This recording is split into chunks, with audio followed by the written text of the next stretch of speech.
How do we change this leather Gaiter on an automatic gearbox? This is on the automatic Freelander. Very tatty. This one needs changing. I've got a couple of spare ones. You can buy those from eBay. Have a look, or Amazon. Have a look at buying, links in the video description.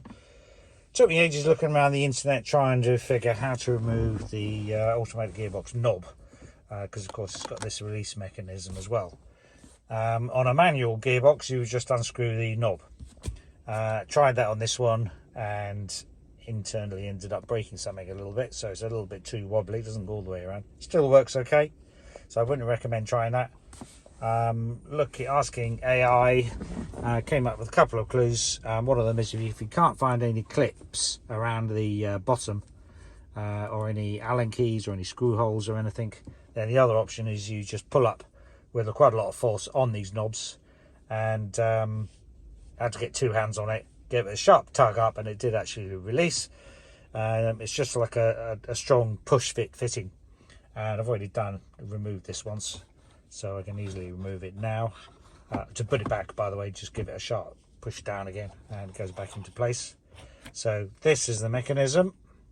Not sure if anything's broken off that or not, but it still works. Still, the release mechanism still works. So this button just pulls up on the central stalk.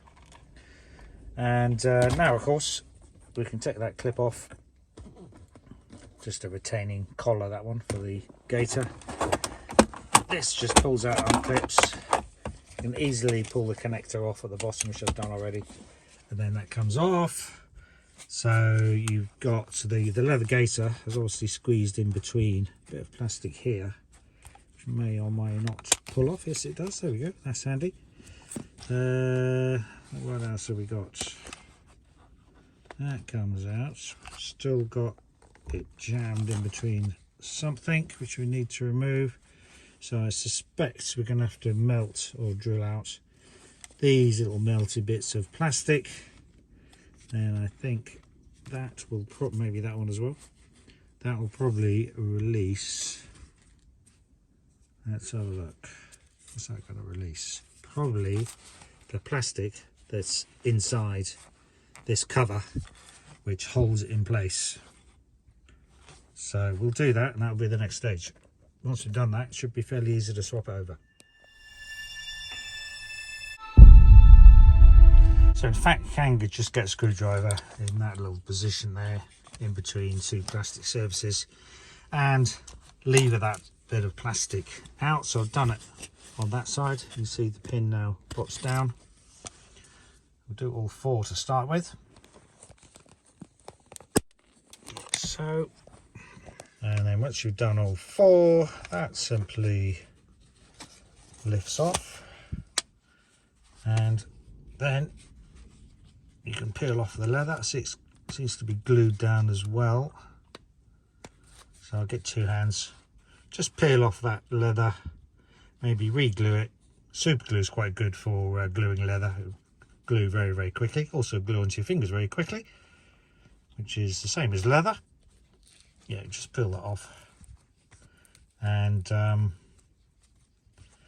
look for a suitable replacement that's about the right size.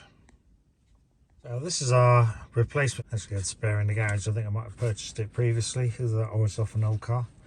But super glued under the bottom like that, folded around, trimmed off. Try and flatten it as much as you can. I'd recommend wearing some rubber gloves unless you want to leave your skin behind. And cut around the little pins so that hopefully they'll go back in the holes.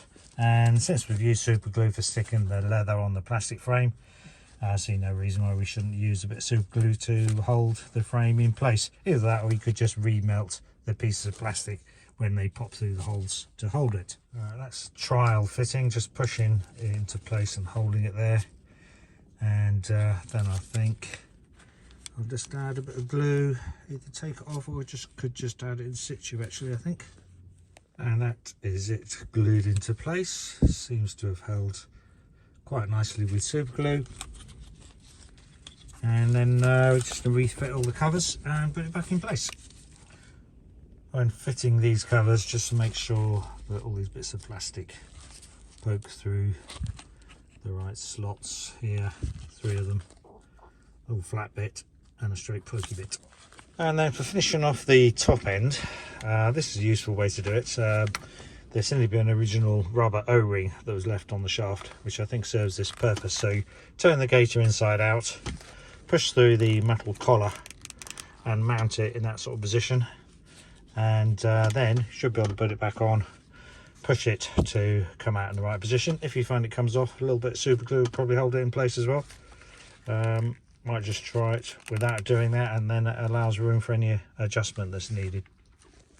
And there we are, all finished off, back in position. To get the knob back on, just punch it on the top and check the gaiter, and just check the gate.